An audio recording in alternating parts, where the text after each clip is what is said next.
Testing, testing. Hello, SOGIEcon! That's right. Come on, let's get some energy. Hello, SOGIEcon! How's everyone doing today? We got, listen, we got some schools still trickling in, but we have to start the show, of course. My name's Anthony Delizia. I'm the Chief Operating Officer for the Health Collective. And on behalf of our Executive Director, David Grant, our Board of Directors, our staff, our interns, our volunteers, and especially our community, I want to welcome all of you to the revival of the True Colors Conference. Let's give it up. Now, as many of you all know, a lot has changed since the last conference was hosted in 2019. The world looks different, and so do the challenges that the LGBTQIA+ community is currently facing. And during a time where fear and uncertainty can become overwhelming, the need for a conference like this has never been greater. And that is why we at the Health Collective are so extraordinarily grateful, proud, and honored that the True Colors Conference is now an official program of the Health Collective so that we can sustain this conference for many years to come.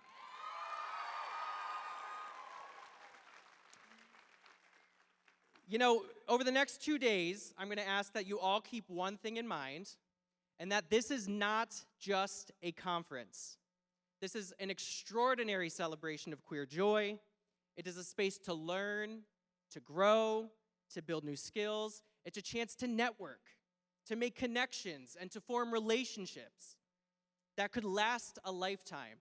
And most importantly, it is a mindset, something that you will carry with you long after today throughout your everyday lives. Now, before I wrap up, I have the honor of introducing someone truly special. She is the founder and the visionary behind True Colors, the person who ignited the energy for this revival, and who has worked closely with the Health Collective to make this year's conference a reality.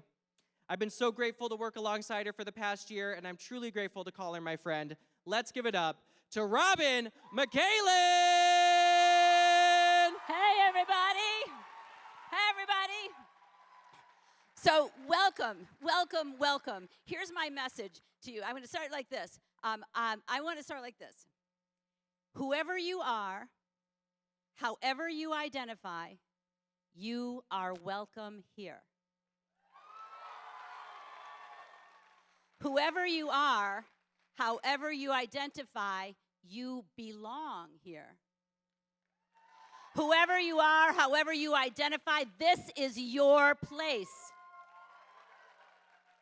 It doesn't matter what's going on in the rest of the world, because what we're going to do together, you and all of us, what we're going to do together is create a world that everybody wants to live in, right? And we're going to do it together.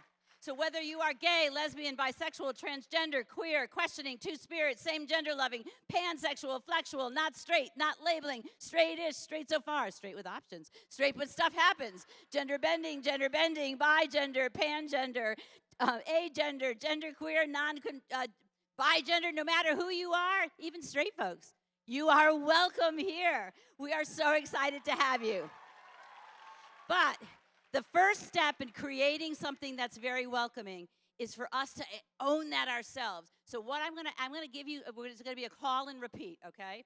So I'm gonna say something, and then you're gonna yell it back. You ready? You're gonna say, I belong here.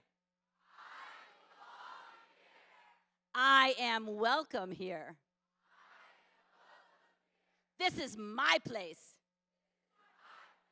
Okay, so it's like that's the first step, to recognize that I belong. The next step is to recognize that everybody else belongs too. So what I want you to do is to look into the eyes of the person sitting next to you and say, you belong here. Now look at the person next to you and say, you are welcome here. One more time. This is your place. All right. Who's welcome here? Whose place is this? All right. And all through the whole conference, so as long as you're here, every time you see somebody, smile at everybody that you see. Look for people who look like you and people who don't look like you. Look for people who share your views and values and people who don't. Make friends, make community grow so that when we leave here, we can take this beloved community home. Because no matter what they're doing, we will survive and thrive because we are glorious beyond measure. Thank you. One last piece. They handed this to me backstage from one of the school groups, and I just wanted to say how touched I am and how delighted that. And I'm gonna frame this because it really means a lot. So thank you very much. Have a really great day, and we have a great lineup coming for you. So one last cheer for everybody.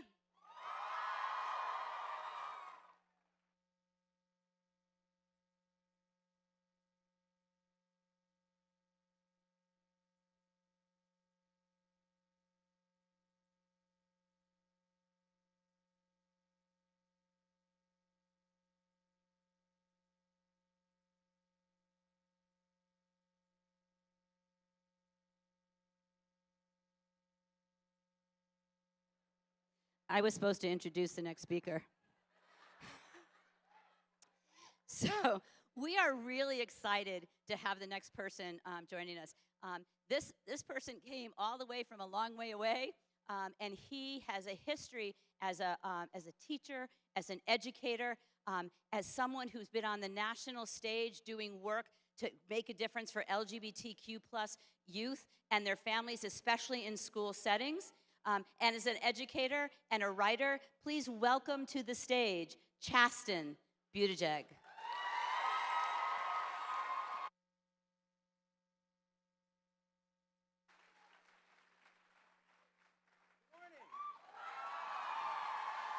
They were playing Wicked. I mean, aren't you awake? I was listening to Wicked. Thank you. Could you hear me doing that from the green room? That's how I warm up.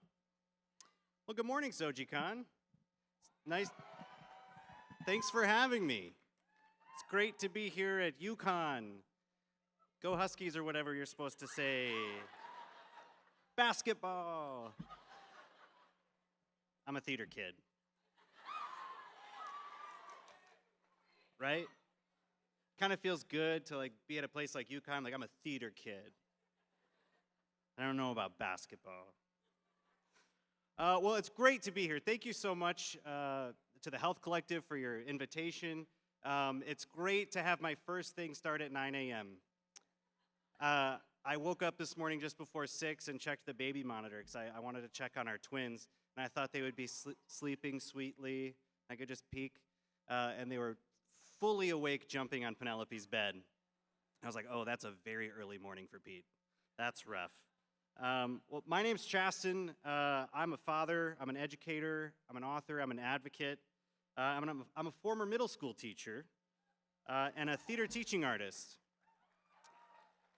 And some of you might know me because my husband had the bright idea to run for president. That is also a thing. Husbands, watch your husbands. I am honored to join a room full of educators and advocates, folks who care deeply about supporting students in this moment. And the timing cannot be more critical, especially after yesterday. I mean, I feel like we could say this every day. Like, what terrible thing happened yesterday? We watched as the President of the United States put pen to paper and demanded that the Department of Education be gutted. So yeah.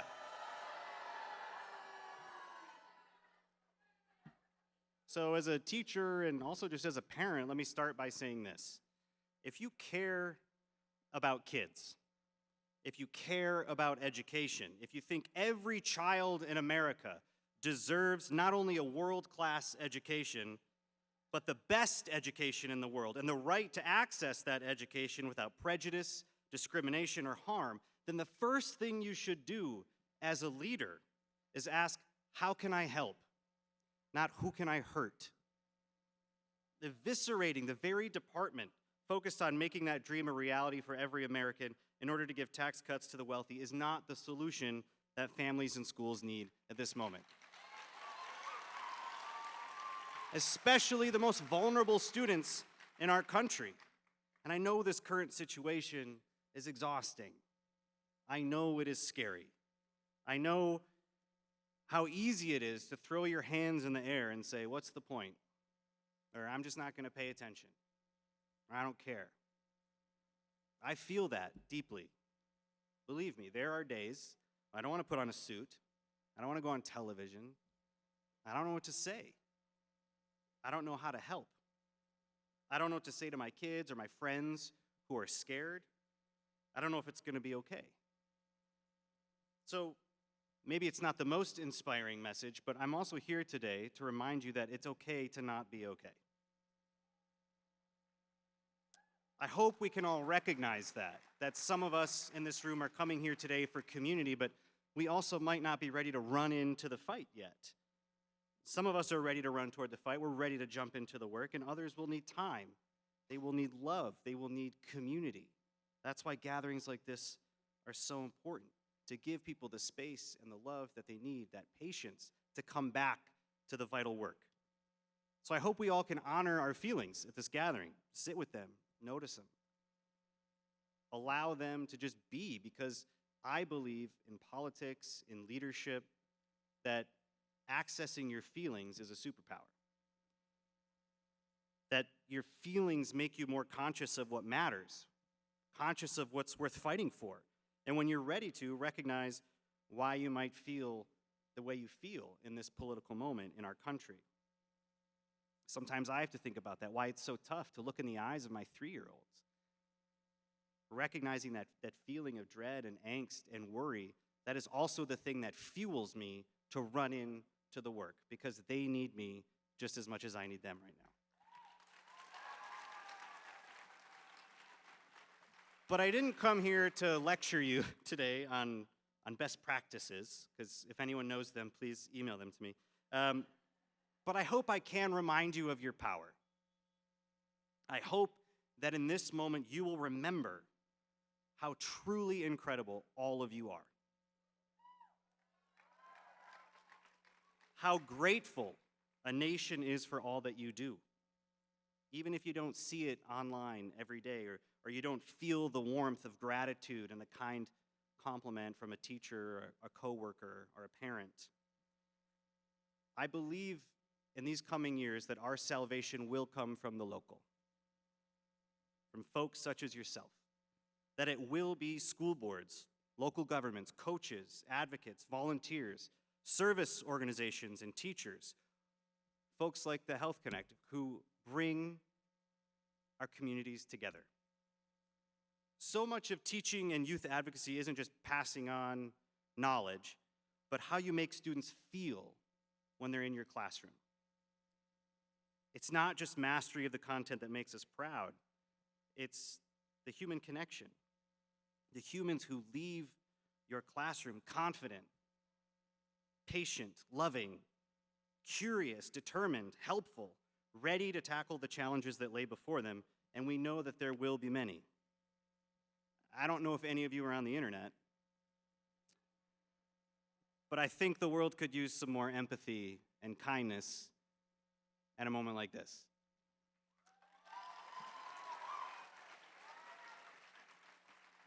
So you are on the internet. So I wrote a book, and then I adapted it for young readers. And when I wrote that book, I thought it was really important to walk readers through those early and heartbreaking years of school for me, in a way that hopefully would feel familiar and allow students to feel seen and less alone, and most importantly, understood. Especially young readers who felt like I did, isolated, maybe in their red or purple towns. I grew up in northern conservative rural Michigan. Thank you for not saying anything about that. I felt like an outcast. I felt like nobody knew me. And I reflected on that in the book, those early experiences in the closet, how they shaped me into who I am today. And when I walked down memory lane trying to figure out what I wanted to say, I kept reflecting on how I felt in school. It wasn't accomplishments, it wasn't the accolades, although I do have a varsity jacket for bowling. So it wasn't just the successes, it was the feeling. I kept coming back to how I felt in school. I spent 18 years thinking I was the only gay kid in the world. I was the only one. Nobody else in school was out. Now you would be amazed to know how many in my graduating class are out, but that's time. But I just kept thinking about how I felt as a student growing up there. So, no, Chasten, I mixed up my pages. So as you head back into work or school in the next week, I hope that you'll think about the power that you have to make students feel something, or the power that you have to make your fellow peers feel something. It's not just the work that we do in the classroom or in our health center or community center, but it is the way that we can go out into the world and make other people feel. And I do remember the good, the bad, and then ultimately the life-saving in school. So I just want to share a couple anecdotes with you real quick. I was never good at math. I dreaded math. Does anybody else dread math? Okay, great. I hated math, and I know that's a very strong word, but I dreaded it. I disliked one of my math teachers so ferociously that when my book hit the New York Times bestseller list, I wanted so badly to package it up and send it to him and be like, I still remember. Years spent crying over homework and their refusal to help. My teacher was the coach of the football team, and his class was pretty much self-directed. He would come into the room and he'd say, the problems are up on the board, and then he'd shuffle back to his desk. And sometimes he'd be at his computer and he'd be surrounded by like football players, and I'll be like hooting and hollering over football stuff. And I'd say, I don't understand this. And he'd say, oh, come on, man, you got it. But I very much didn't have it. And then when I became a teacher, anytime a student would raise their hand and say, I don't get this, my mind would go racing back to his classroom. And the way I felt sitting in that chair, the way I felt sitting at that table, watching other people do the work around me and not knowing what to do, feeling totally helpless. I just needed someone to say, I see you're struggling, and I get it. You're not alone. But luckily, there was Mrs. Bach. She was my high school theater teacher. She made the book too. And if you don't mind, I'd like to read a part of it for you about how Mrs. Bach ultimately saved my life. Just like in the movies, it was the hormones of middle school that made the world of this closeted and confused gay kid come alive. I felt like I was experiencing the first symptoms of a chronic illness. And for all I knew, that just wasn't normal or right. I never considered being gay as a simple and straightforward explanation for what I was feeling, and one that carried about just as much weight as having brown hair or glasses. Between everything I'd heard and the feelings I was coming to terms with, being gay was starting to feel like a giant oozing pimple on my forehead, glaringly obvious, but for society's sake, necessary to hide from everyone else.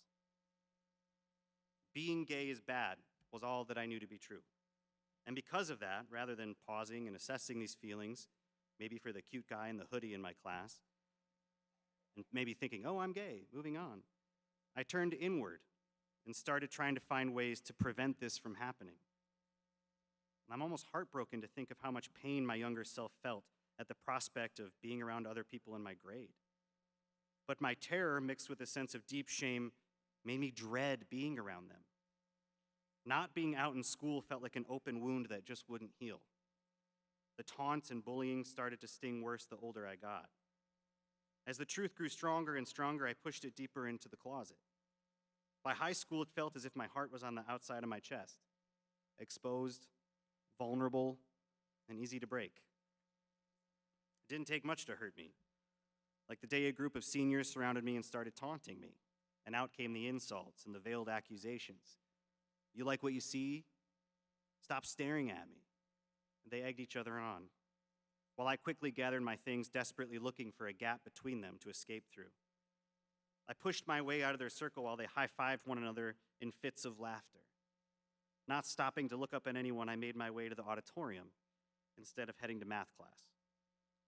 Mrs. Bach never asked questions when I'd show up during a class period that wasn't mine and shuffle up to the seats at the far back of the theater. Fighting tears that were begging to be let loose, I watched the class on the stage below until my heartbeat eventually slowed and my breathing returned to normal. Wiping tears, I'd go back to class and pretend like nothing had happened. At the time, I didn't think the principal's office was the right place to go for being called homophobic slurs. I wasn't confident the principal cared, nor did I want to be outed to my parents by him. For all I knew, the main office wasn't a safe place for a kid like me. When I look back on my school experience, there were two types of teachers and leaders. The ones who couldn't see someone hurting right in front of them, or maybe even contributed to the hurt. And those who not only made space for a kid like me to escape the hurt, but rolled up their sleeves and found a way to protect them from it. In some ways, the times haven't changed. Now more than ever, I think we need more Mrs. Bachs. I think this is a season for active allyship. And allyship requires more than just putting a flag or a sticker up in a classroom or posting on social media one day out of the year that you support our community. Allyship requires action. And every ally should ask themselves, have I given myself this title or have I earned it? How do you use your time, your money, your privilege, your platform to help others, to benefit others? That's why I wanted to become a teacher. That's why I wanted to write the book I did, to turn around and give back to kids who are fighting the same battles I was, and in many ways, still fighting today. Especially at a time when I felt like the world didn't understand me, when I questioned my place in it. So much of work in teaching comes from the moments in between. The kind word, the safe space, the letter of encouragement, the push to audition for the play because you believe in them, you see something in them. You see something in them beyond mastery of content. You see potential, and you see the future. When I was growing up, I often couldn't see the future. I felt like I couldn't see 2 steps in front of me. I was convinced that there was no future. There was no getting out of Traverse City, Michigan. But I am so, so grateful, deeply grateful to teachers like Mrs. Bach and advocates and allies along the way who showed me what is possible. So that's the work ahead of us, to convince young LGBTQ+ people in this country that there is a future for them, and that millions of us are fighting for you every single day.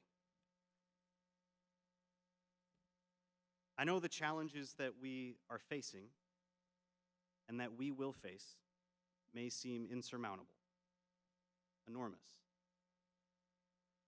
I know it's really loud. It's really scary. But I promise you that some of the solutions will not come from policies or presidents, but the way in which we make other people feel, especially those who come to our classrooms, schools, or centers each and every day wondering if somebody there cares. I gotta tell you, I didn't know that there would be this many young people here today.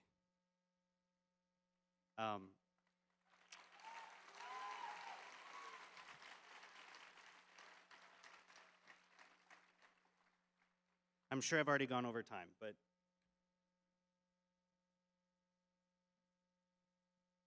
as I'm giving this speech, I'm looking at all of you thinking, this was not the right speech for today. I really miss being in the classroom. I really miss talking to my students every day because I felt like it was the most important work in the world to look into the eyes of young people and to convince them that they're worth something, that they're wanted, that they're celebrated. So if I can just go off script a little bit, I hope you know how much power you have. Not only in the way that you can make other people feel around you, but the things that you will do to change this country.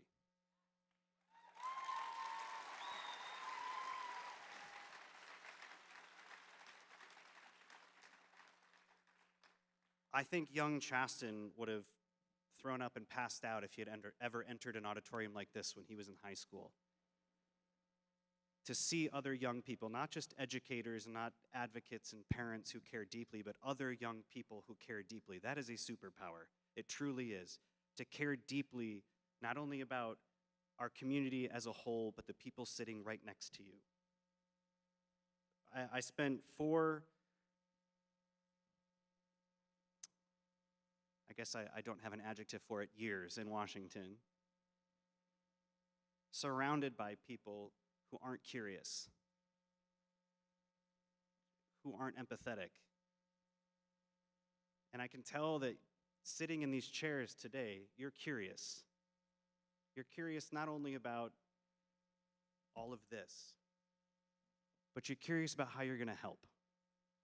And I'm deeply grateful for that. Encouraging the next generation to see that strength.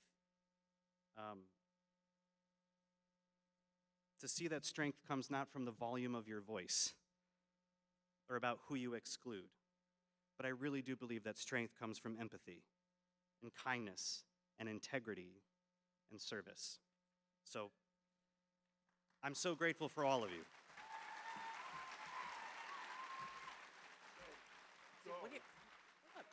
I really do believe that the work that you are doing here at the Health Collective and the work that you young people are doing in your own communities and schools will heal this country.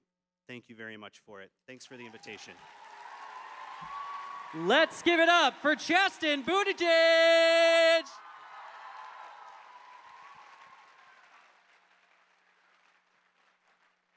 It's so great to see the energy and the faces in here.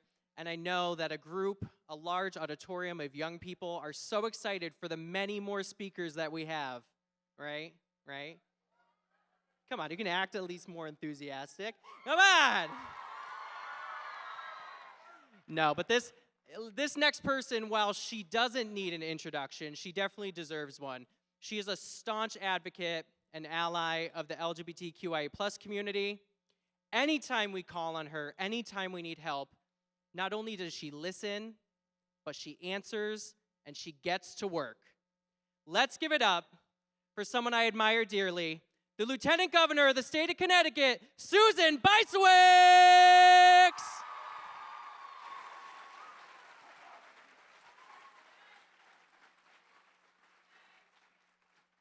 All right, well, oh my goodness, they have this little step. I think I'm not gonna need it. All right, heels are enough.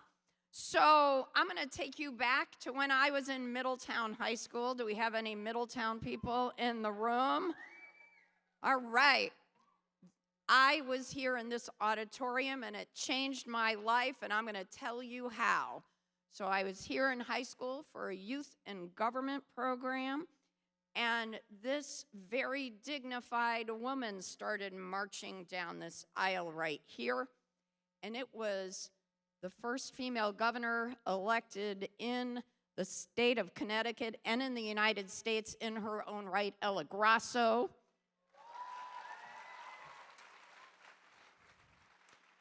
And I heard her speak, and I got this idea that maybe someday I could help people and serve the way she did, and how cool.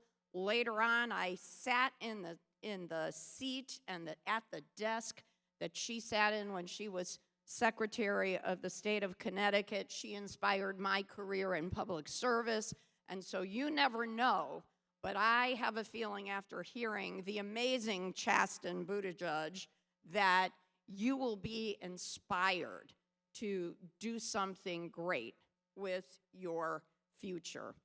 And I have to say that this is a scary time. It's an uncertain time, but it is a time when people step up. And Governor Lamont and I want you to know that we will stand up for the LGBTQ+IA community in our state.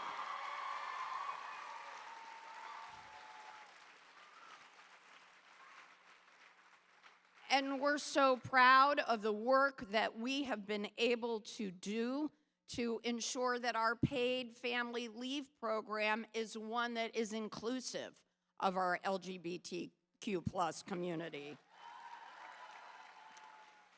And in this time of uncertainty, and let's be honest, attacks on the community, we thought it was important 2 weeks ago to allocate a lot of money to the Hartford Gay and Lesbian Health Center, OutCT of Connecticut, Bridgeport Pride, PFLAG Enfield, Queer Youth, Kids in Crisis, Peer Pride, New Haven, Gay and Lesbian Community Center, because we stand up for the people of Connecticut, especially our young people who have been unfairly and unjustly attacked. So we want you to know that while this is all swirling out there, that we value young people in our state, and we're going to do everything we can to keep leading and making Connecticut the best state in the country for the LGBTQ plus community.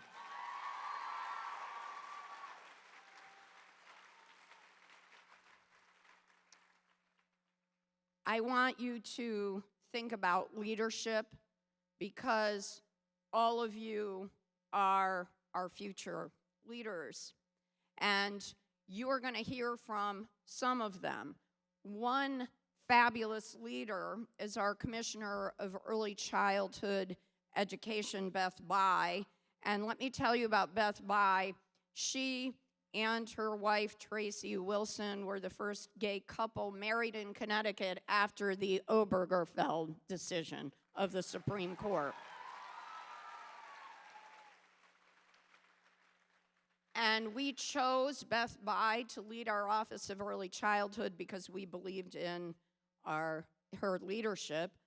Also, we are very proud in Connecticut to have someone who was elected our state treasurer. He is the father of baby bonds. And Eric Russell is the first gay person, man or woman, of African American descent to lead a statewide office in the United States. He has made history.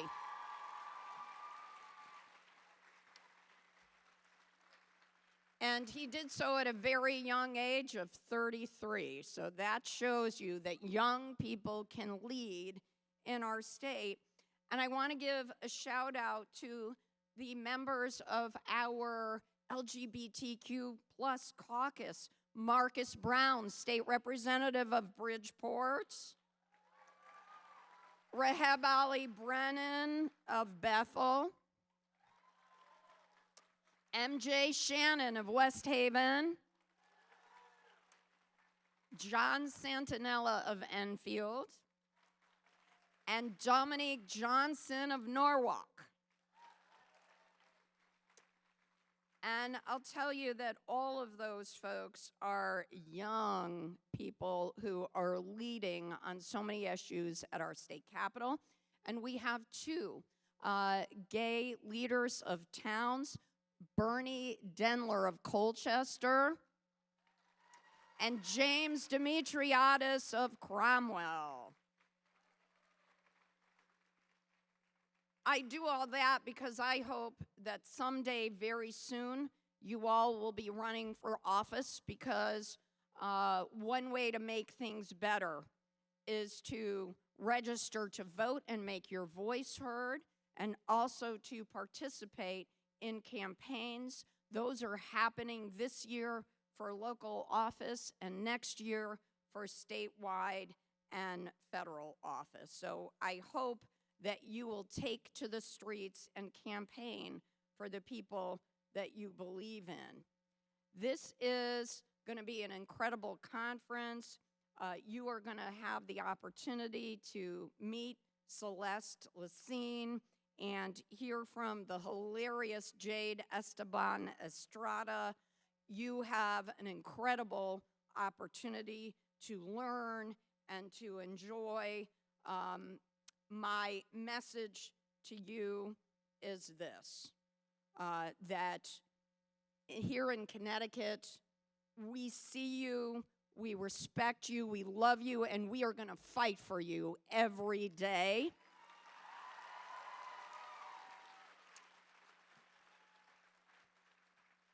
And my message that I'll leave you with too is that love trumps hate and love always wins, right?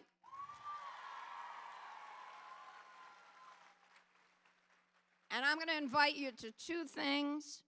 On March 31st at 1 p.m. at the Capitol, I will be hosting a Trans Day of Visibility. We need young voices.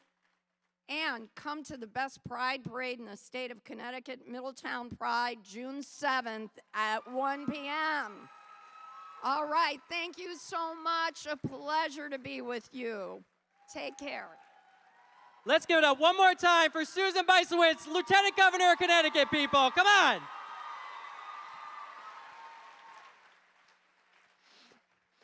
Okay, so our next speaker, obviously I'm sure all you know, running a conference like this, there's a lot of moving pieces to make it successful. And one of that is quite simply exposure, right? We need to get our message out there. We need people to see that we are here, that we exist, and we will not be ignored. And so our next speaker is representing the official media partner of True Colors SOGIEcon. You might have heard of the company, it's called Comcast. Have you heard of them? Comcast and NBC Connecticut. Let's give it up to their Vice President of Construction for New England, Karen Venditti. Thank you. Good morning, SOGIEcon. Woo! What's going on, everybody? So great to be here with all of you guys today. Really an honor. I'm Karen Venditti, Vice President of Construction at Comcast's New England region, based right here in Connecticut. I am also the executive champion of Out at Comcast. That's our our employee resource group, which is a volunteer employee-led program that enhances all employees' engagement by creating a safe environment where everyone, including our LGBTQ and their allies, to bring their authentic selves to work every day. We're honored to be part of the energy, the support, and friendship that's happening here this weekend. In fact, some of our employees, some of my teammates are here volunteering today and tomorrow, so if you get a chance, stop by and say hello. At Comcast, we empower our communities by investing in local organizations such as True Colors. By partnering with the Health Connect Collective, True Colors, and other numerous nonprofits, that is one way Comcast is sharing our long-standing commitment to support our customers, our employees, and our communities. We're glad to be here to support this organization and this weekend's activities. Have a great conference and appreciate your time.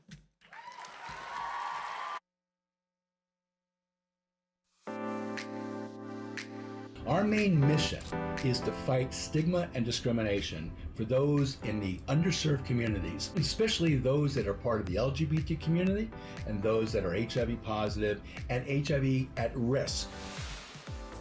We love the community scene. We love the ballroom scene, bringing in youth and giving them a home. That's one way to overcome stigma. If you test HIV negative, did you know that you can take something called pre-exposure prophylaxis? It helps 100% preventing you from contracting HIV. The dreams of this program is to provide a world where every child feels a sense of belonging, whether that be in school, in their families, or just in their communities. Winning something that's dedicated to our community was really impactful for me, and it's going to be really impactful for my education as well.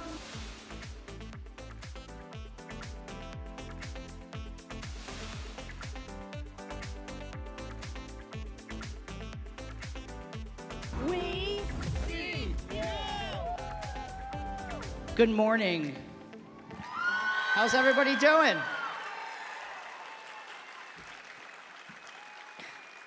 It is such an honor to be standing here in front of all of you today. On behalf of Healthcare Advocates International, we are so happy to be the empowered sponsor, because empowering you, believing in you, and standing by you is what we believe in. I want to start by saying this. You belong here. You are valued, you are loved, and this space is about celebrating you, celebrating your joy, celebrating your resilience, and celebrating the unstoppable force that is the LGBTQ plus community. And no matter what this world throws at us, we will get through it together, for sure.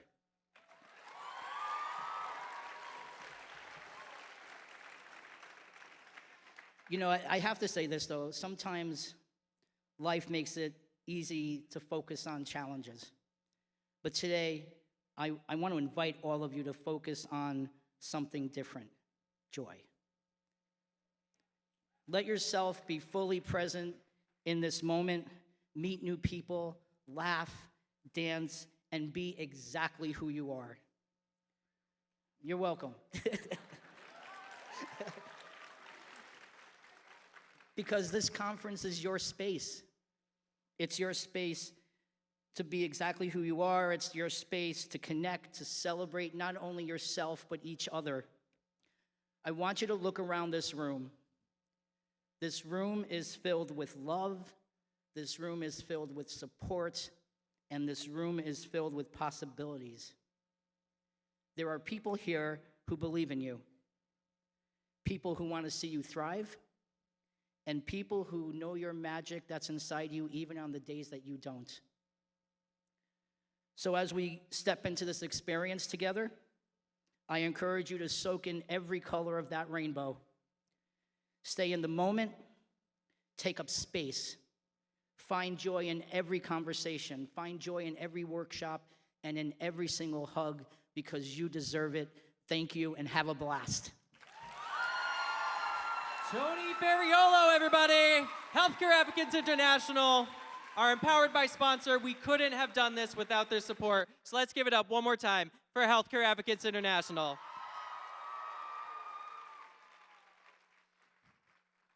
Okay, we have a really great speaker coming up next.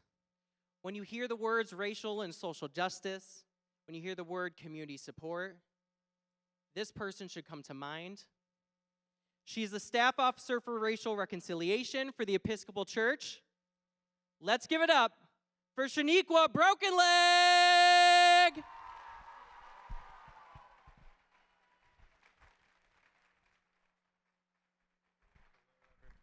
There we go.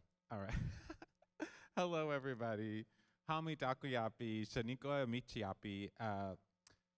I'm Shaniqua Broken Leg, and as we begin things, it's very important that we begin them in a good way, as we say in Lakota, and this is sacred ground that we're gathered on, and it's the land of the Eastern Pequot, Golden Hero Pagussit, Lenape, Mashantucket Pequot, Mohegan, Nipmuc, and Shattuck peoples, and we honor their ancestors and their enduring connections in this place, their continued presence, and their contributions.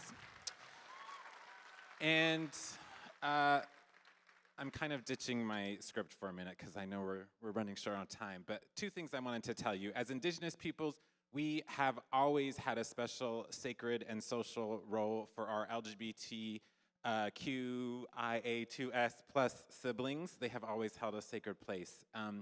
And I know many of you probably don't want to think of yourselves as children, but or young people, but in Lakota, our word for young person literally means sacred one. So know that you are all sacred. And so to begin, I just wanted to sing the Lakota direction song so we can begin this in a good way. The words remind us that we are surrounded by the sacred, and the sacred is watching and listening to our prayers and all that we ask. So I invite you to stand in mind, body, or spirit as you are able, and just face each direction as it is sung. And we're going to start over there in the west.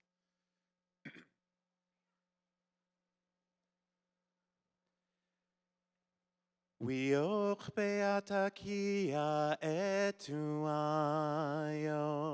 nitun kashila ahitua he angielo he jekiayo ahitua he angielo he. One turn and face the north, which I think is that way. Wazia takia etuayo nitu kashila ahitua he angielo he. Jekiayo, Jekiayo, ahitua he angielo he. The east. Wiochia patakia etuayo, nitu chashila ahitua he angielo he. Jekiayo, Jekiayo, ahitua he angielo he. In the south. Itocha gatakia etuayo, nitu kashila ahitua he angielo he. Jekiayo, Jekiayo, ahitua he angielo he. And then we turn to complete the circle and face heavenward or skyward. Wakantakia etuayo, wakantanka echia he angielo he. Jekiayo, Jekiayo, ahitua he angielo he. And face the earth. Makatakia etuayo, iunchi makakim, echia he angielo he. Jekiayo, Jekiayo, anachopta he angielo he. May this conference be a time of connection and empowerment, a time where each of you feels celebrated for who you are. Let us remember that our voices, our stories, and our experiences are sacred and powerful, and that together we create the world we long to see. Mitakuyo yasim. Thank you. Shanique, good leg, everybody!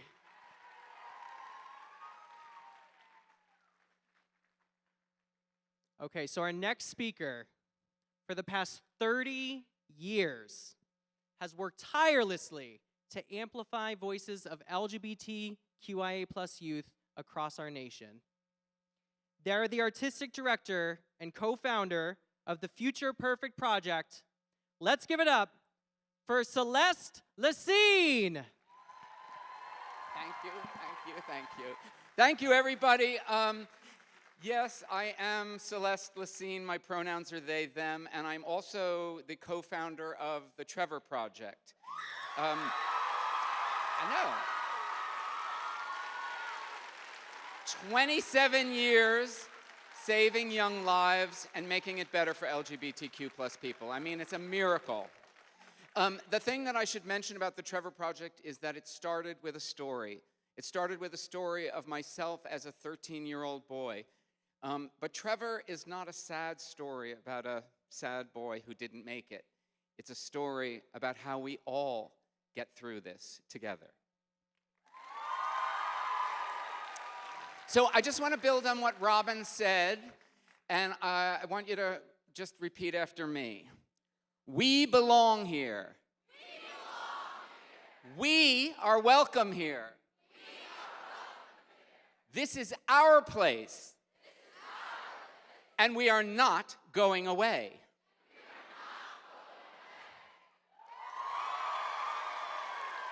So, look, you've probably heard lately in the news that people are talking a lot about you. And there's a part that I feel like they don't talk about. They don't talk about your fierce determination to be yourselves. They don't talk about how you are showing us what it looks like to live authentically in the face of no. They don't talk about the fact that you are the first generation of queer people who know who you are. And also knowing that you have queer ancestors who came before you and fought and won for your right to be yourself. Yeah. And they don't talk about how colorful you are and creative you are and how resourceful and resilient you are, or your particular genius for making life look actually worth living. And they don't talk about the fact that instead of listening to politicians and preachers and people who don't know you or what you're about, you insist on listening to your bodies and your hearts. And they certainly don't talk about the fact that maybe, just maybe, you are what the future looks like. But here's the thing that they don't talk about, and they never talk about it, and they never include it in the conversation. You. They never include you in the conversation. You would think that somebody would ask you what it's like to be you and how fabulous an experience it is to be fully and authentically yourself. So a few years ago, a few fellow artists and I started the Future Perfect Project because at FPP, we wanted to show the world that your self-expression is a declaration of a better future for everyone. A future where everybody gets to be themselves. And together with a group of artists, we're handing you the mic, encouraging you to tell your story, and we are literally amplifying the creative voices of LGBTQIA+ young people. Across the country, and in Peru, and in Chile, and in Mexico, and in Canada. And for the first couple of days here, we're going to be offering creative writing workshops, envisioning a future where you are free to be yourselves. And we'll be setting up informal recording booths where you can add your voice to our fabulous new podcast called I'm Feeling Queer Today. Check it out. And look for the Future Perfect Project in your catalogs. And find us online at thefutureperfectproject.org. Come do one of our online workshops. Just be part of our network. And just remember that no matter what they tell you about you, you are what the future looks like. Okay. Just do me the favor. Let's take a picture and show them what the future looks like.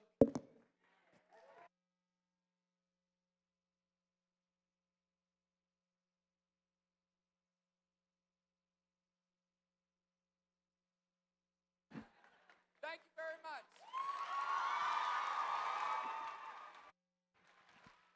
Celeste Lucine, everybody! One more time, come on!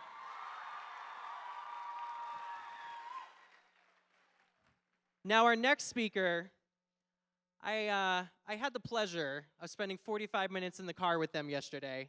And I'm gonna be honest, I feel like we became quick friends. They are truly amazing. They are a critically acclaimed comedian and entertainer. Let's give a loud welcome to Jade Esteban Estrada!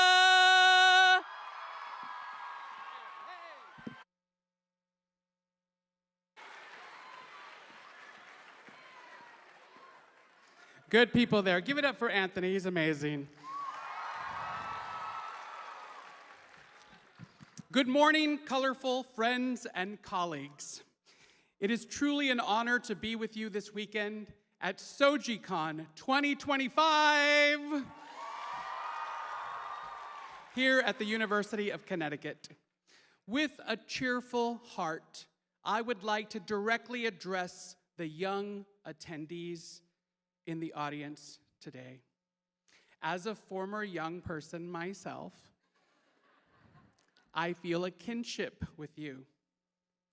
This weekend is very special because we have gathered here for you, the future of our community, the cultural and ideological trailblazers of tomorrow, and vested guardians of our rich and unerasable past. As your guides and subject matter experts, we share our experiences, our stories, and best practices so far. And this will be a mutually beneficial exchange because we have much to learn from you. With each panel and presentation, I imagine you will take what resonates with you now. But I hope that you will also bookmark some of the ideas that you will hear for your future self. This is who we are investing in and celebrating over the next 2 days.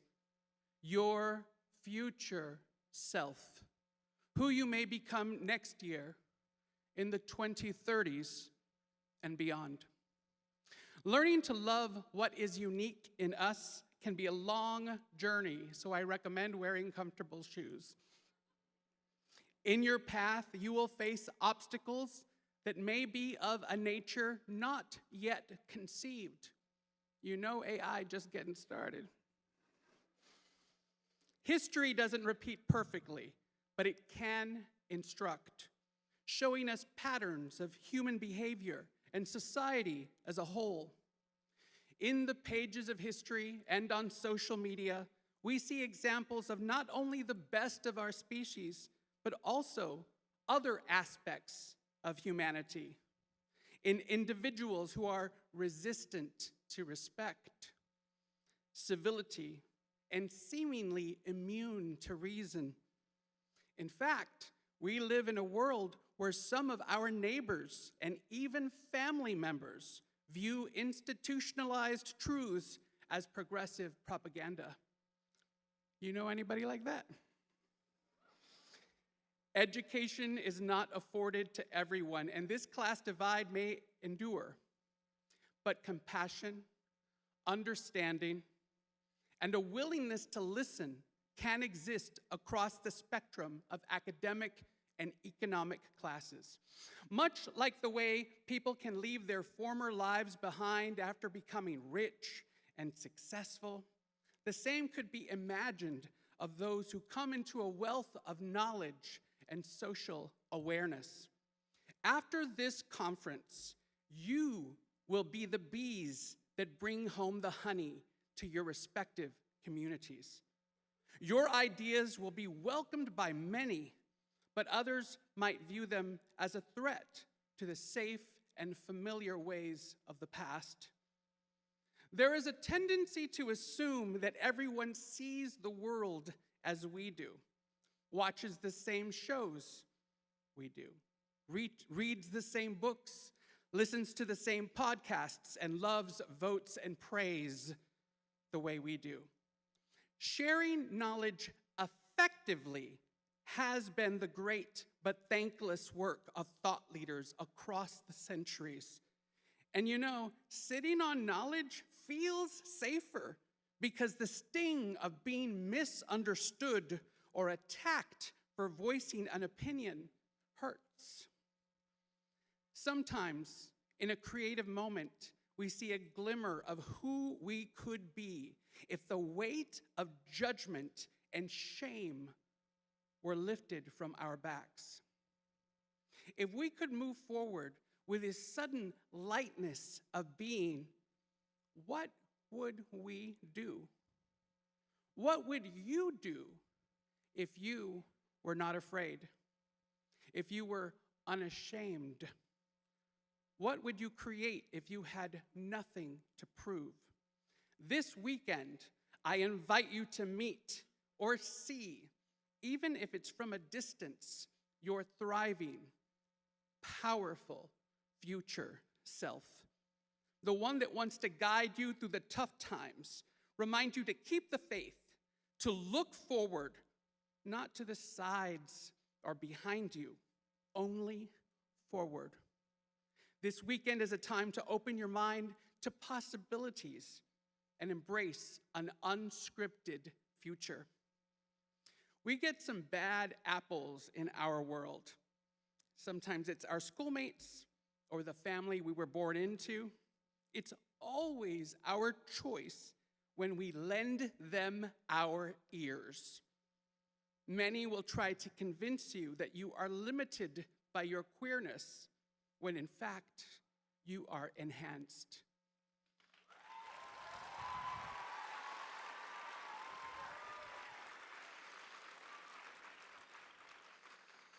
Confidence is a house that only you can build for yourself, one brick at a time. And its foundation is fortified by your values. What makes an individual unique is what a person values most. What do we value here at the conference? We value the freedom to be the architects of our own value system and the setters of goals we'd like to accomplish, not day by day, but moment to moment. Some of you may value being kind. Others value being aware or present. Some value being seen.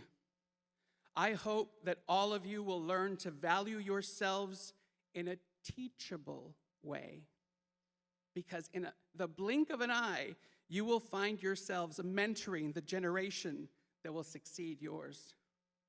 So let's go into our human settings and connect so that we can move forward together, sharing ideas on how to correct the flood of harmful misinformation, narratives, and stereotypes about LGBTQ people as we experience the joy of learning from each other.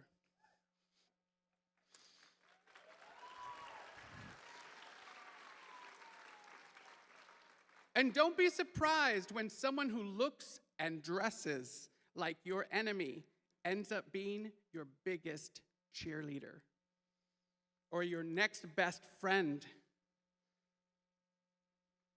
or a beloved teacher. Life be like that.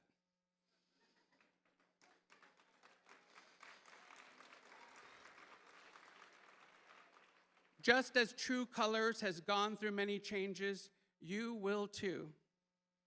Your future self is wise. Your future self is powerful. It's giving you the secret wink from back in time. Your future self always knows what to say because they've been through the hard times and they know what fear feels like. Most importantly, they know that everything is going to be okay. But not without its share of work. And here is where that work continues. I see you now. And in my mind's eye, I see you in the future. And you're doing great. Thank you. Jade Esteban Estrada, everybody! See, I switched it up on you. I came from stage right. Got to keep people on their toes. Okay, so our next speaker is truly an amazing person. She has over 21 years of clinical experience, and through her lived experiences has dedicated her life to sowing seeds of hope, faith, and healing in all the work that they do. She is the founder and CEO of Doula for the Soul Enterprises. Let's give it up for Tawana Marie. Is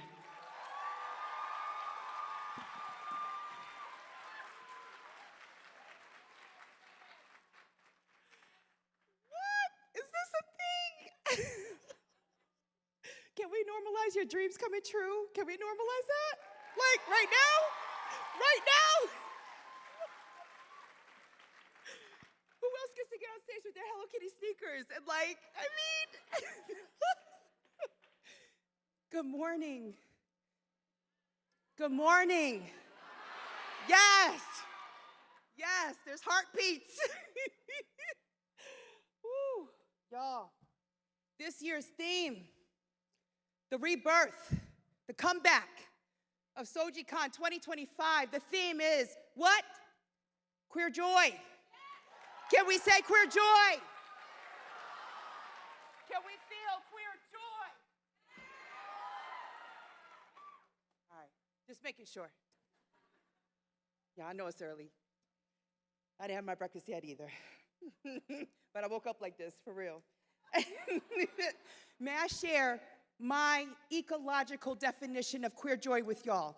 I'd like to ask for consent first. Is that all right? Thank you. Before we do that, I must reset the stage for safety. See, we have a beautiful sensory system and y'all, we got more than 5 senses. That's part of one sensory system. We have a whole sensory system that's been at work 24/7, that's been at work in this moment. It surveils cues of safety, unsafety, and life threat. It's called our neuroceptive sensory system. It is what says, am I going to belong in this space? Is there going to be seating that's accessible for me? Is there accessible parking? Who else is going to look like me? Is there going to be another amputee here? Is there going to be another me here? Am I just going to be othered? Yes, that's at work right now, right? So we get to reset the clock on safety every time. It resets every interaction. I don't give a damn how long I've been in the field. Y'all don't know me. And just because I'm up here doesn't mean that I just tell you the thing and expect you just to receive it. No, that's not how it works.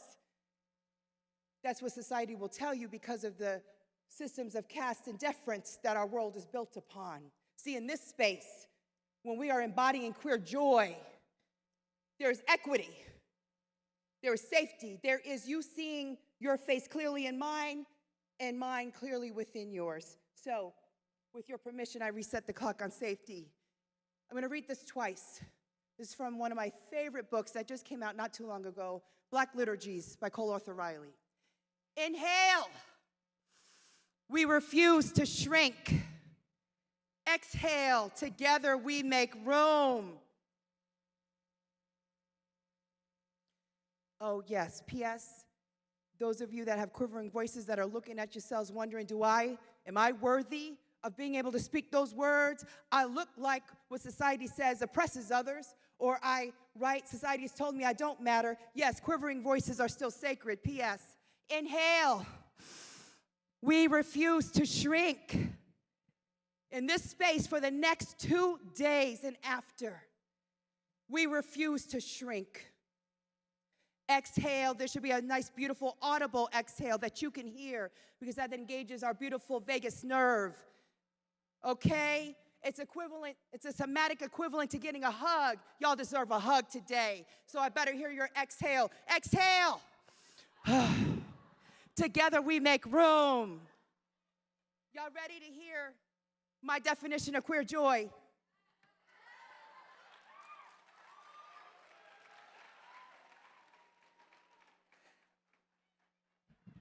All right, y'all, I need somebody to help me with time because when my clients will tell you when I get in the flow, I get in the flow. And it doesn't matter if it's 6:15 a.m. on a Saturday. Yes, they show up on Saturday and Sundays at 6:15 a.m. They do. Matter of fact, I'm here because they are my proof of concept for the past 22 years. They are. That's my land acknowledgement. I am here because I allow myself to learn and stretch and grow. See, we can only bring people as far as we've gone for our own healing, as far as we've gone to take the parts of us that we have shrunken and buried off life support to love them back to life. See, my soul babies taught me that. I've chosen not to mother and father my own children. I've chosen not to birth my own children because there's enough of us in these beautiful adult bodies that deserve rebirthing. Thank you. So I'm good. Yes. For life. So I'll make this quick, but hopefully I'll get to see y'all at 1:30 and also tomorrow at 2:30 for my workshop offering. So, Queer Joy 2025. Queer Joy is being birthed to a teen mother that conceived me at the age of 13. Queer Joy was living a life, the first 5 years of my life, in solitude, but it was the happiest 5 years of my life, though the optics of it would appear not. I had my closet, my 3x6 closet, that I would hide my moldy cheese to make sure that I could eat. I had my toilet, that was my porcelain god, that provided me with water to drink from. How the hell I knew at 5 years old that I could find water there? We're miraculous. Anyway, as our speakers have been saying all morning, Queer Joy is being taken into the foster care system. Queer Joy is being brought to Connecticut by way of the foster care system. Queer Joy is surviving a trauma that I didn't think I was going to because I got my forever home right. Wrong. call a thing a thing. That's why I get to heal. It wasn't all it was cracked up to be. See, the reality is why this is a thing, SOGIEcon, why it brings all of us together, because we need to know some hard truths. We don't take care of our families well enough. We don't wrap them up. We promote adoption, but we don't anchor them to the services that will make sure that this shiny unicorn gets diagnosed with autism, gets diagnosed with learning disabilities. Why did I have to wait till almost 40? Don't know. But again, we get to do better. We didn't build the foundations of caste and deference. We didn't build the foundation of capitalism. That it truly is how medicine and healthcare works in this, right? My Uber driver said today, he said, T, I'm glad I met you. He said, a person gifted me with this. We will never heal cancer because there's too much money in it. And I said, that's deep. May I use that for some content because I was born to start hard and love hard. He said, absolutely. Okay, I get to share data. Queer Joy is being class president all 4 years. I was just at my locker, freshman year. Amy Howland comes. Hey, Amy, hey. I went to Hampton Public Schools. T, we're waiting for you. For what? Class president. The elections are coming up. What? I literally am trying to just not exist and live. Class president? Queer Joy, all 4 years. Queer Joy being selected for Girls State because a brave teacher saw something in me that I couldn't see. Queer Joy was being elected the Girls State speaker. It still wasn't enough evidence that I was meant to be here. I didn't bring my swear jar, but the reality is I was a non-motherfucking factor. That's how I live my life, literally not trying to exist. Let's normalize that. Let's normalize that. I'm gonna speak the truth. This is why, okay? Let's normalize that.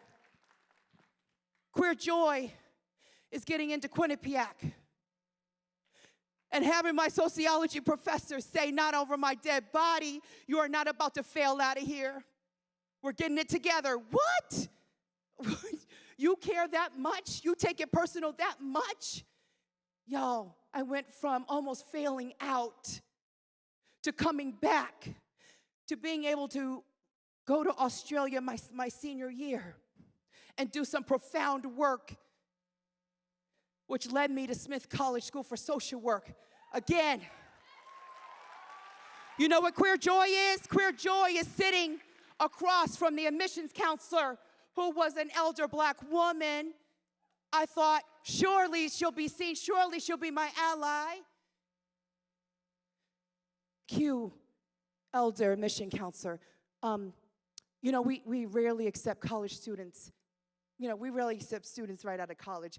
Our students are renowned. They've had multiple careers. What? Wait. Even though I struggled to believe that I was a motherfucking factor, 2 people in my life said they saw me in social work. Y'all, I didn't know what social work was. But what I realized was my joys of anthropology, sociology, psychology, political science, existential philosophy. I want to do all the things. F one thing? No. How can I do all the things? Because that's just who I am. Social work was a perfect container for that. That's why I went in. I just let people think what they want to think. Listen, I didn't know what therapy was until well after grad school, y'all. That's what I mean.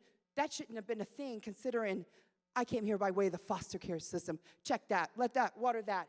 A child with complex trauma, invisible disabilities, untouched, no help. Let that sink in. Queer Joy is looking at her and saying, how dare you? Well, after I slapped my hand on the desk, like literally banged my fist on the desk. How dare you tell me? Look, here's somebody feeding me my evidence. You're a non-mother. But I believed in the souls that saw something. It matters. It matters, just like Tony Ferriola coming to me. I don't know him. I don't know them, right? I couldn't wait to see. When I saw you on there, I cried. What? You know about me? Never underestimate the value of your presence, y'all. Queer joy is that. Queer joy is getting into Smith. Class of 2005, nominated as class speaker. Queer joy is reuniting with my birth mom after 38 years, 3 years ago. Love you, Mama Liz. Queer joy was her taking my call to action to getting into healing. She said, baby, when you told me I fucking deserve to be free, and I literally told her that with the help of my therapist who coordinated the virtual reunification. Yes, thank you, Erin. Love you. She said, I thought I was going to have to die, that dirty 5-year-old, dirty, in my almost 60-year-old body. Thank you for helping me break free. I am not free until we're all free. So that is queer joy. Queer joy is, y'all, we've already paid the price of admission to be here. We've all defied death at least once. We were born. Hear me, we were born. That is the most death-defying act. So, welcome. Welcome to the best 2 days of your life. I hope you live it in the moment because we're literally never going to get it back, y'all. That is queer joy. Right now is queer joy. Thank you. Thank you.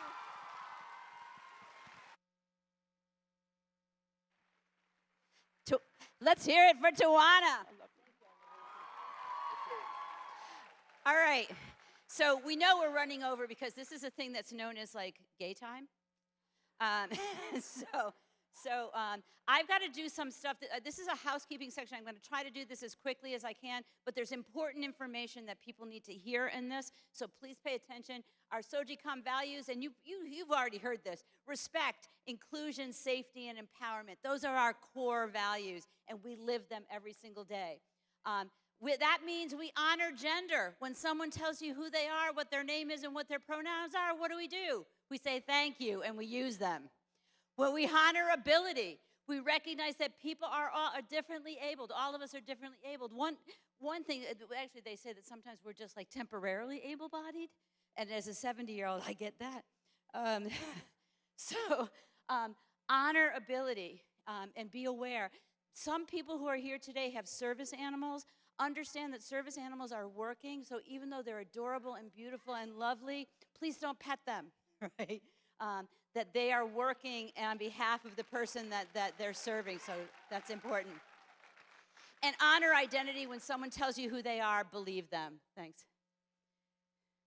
Okay, so public displays of affection. Mwah, mwah. Okay. Not okay. Right. Right. Bathroom values. This is really important.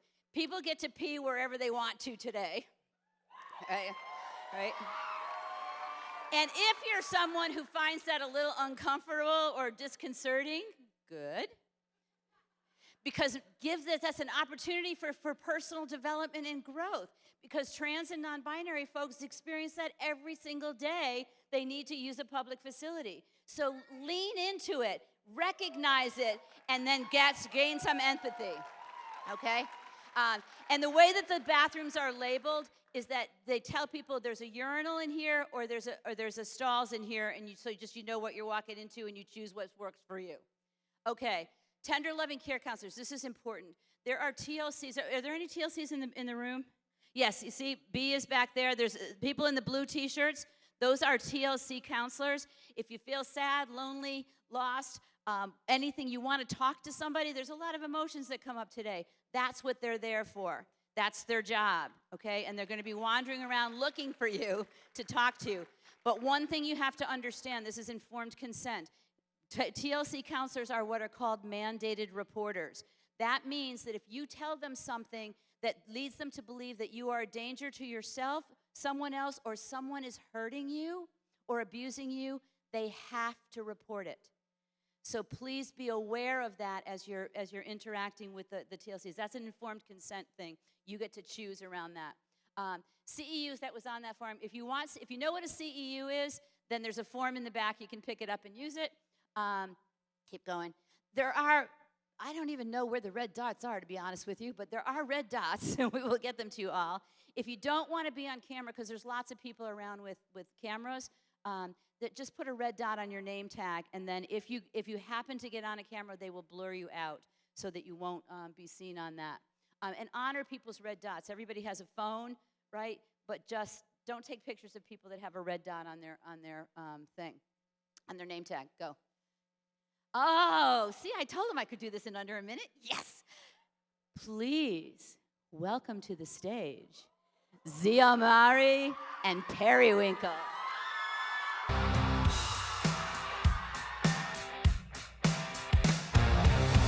Oh, baby, baby, how was I supposed to know that something wasn't right? Oh, baby, baby, I shouldn't have let you go. And now you're out of sight. Yeah, show me how you want it to be. Yeah, tell me, baby, 'cause I need to know now. Because my loneliness is killing me. And I must confess, I still believe. When I'm not with you, I lose my mind. Give me a sign. Hit me, baby, one more time. Hit me, baby, but not too hard. Hit me one more time. Hit me, baby, but not too hard. One more time again. I must confess that my loneliness is killing me now. Don't you know I still believe that you will be here and give me a sign. Hit me, baby, one more time. I do my hair toss, check my nails. Baby, how you feeling? Hair toss, check my nails. Baby, how you feeling? Woo, child, tired of the bullshit. Gone, dust your shoulders off. Keep it moving, yes, Lord. Trying to get some new shit in there. Swimwear, going to the pool shit. Come now, come dry your eyes. You know you a star, you can touch the sky. I know that it's hard, but you have to try. If you need advice, let me simplify. If he don't love you anymore, just walk your fine ass out the door. I do my hair talk, check my nails. Baby, how you feeling? Hair talk, check my nails. Baby, how you feeling? Feeling good as hell. Baby, how you feeling? Woo, girl, need to kick off your shoes. Gotta take a deep breath, time to focus on you. All the big fights, long nights that you've been through. I got a bottle of tequila I've been saving for you. Boss up and change your life. You can have it all, no sacrifice. I know we did you wrong, we can make it right. So go and let it all hang out tonight. 'Cause he don't love you anymore. So walk your fine ass out the door. And do your hair talk, check my nails. Baby, how you feeling? Hair talk, check my nails. Baby, how you feeling? Hair talk, check my nails. Baby, how you feeling? And we gon' be all hair talk, check my nails. Baby, how you feeling?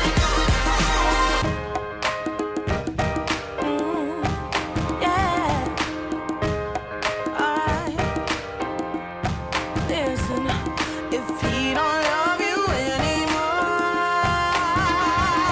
then walk your fine ass out the door. And do your hair talk, check my nails. Baby, how you feeling? Hair talk, check my nails. Baby, how you feeling? Hair talk, check my nails. Baby, how you feeling? And we gon' make you hair talk, check my nails. Baby, how you feeling? Feeling good as hell. Baby, how you feeling? Drag is all over the world. It's a phenomenon. People live on and on. Drag is all over the world. It's a phenomenon. People live on and on. Drag is all over the world. It's a phenomenon. It's a phenomenon. Let's give it up for Ziamari and Periwinkle!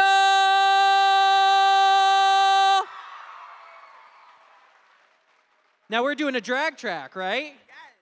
As you can all see, 6-session drag track. Yes, yes, yes. Hello, beautiful people. What's the tea? My name is Miss Yomari LaBeija, and we have Periwinkle. We have 6 amazing workshops, 3 today. One that we're talking about history of drag and ballroom. Second is talking about making costumes. Third is talking about staking the stage. And then tomorrow, we have all about makeup, and then we also have a drag makeover where we're choosing 10 brave individuals to take the stage for our drag show. So please, make sure you come on out, make sure you support, and also a piece of information. You must attend at least 2 or more of the drag workshops to qualify for the drag makeover and to qualify for the performance tomorrow. So please, make sure if you're gonna get educated, you come out to the best of the best, okay?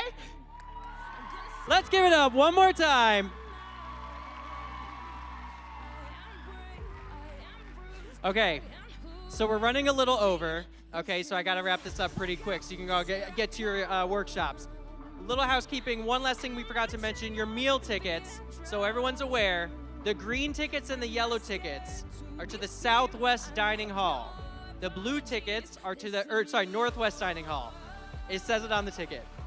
The blue tickets are to the South Dining Hall, and the pink tickets are for the market. So make sure that everyone knows what ticket type. It should have a time on there, it should have a location, and for the ones without a time on there, then just make sure you coordinate with your group that you're all going at the same time.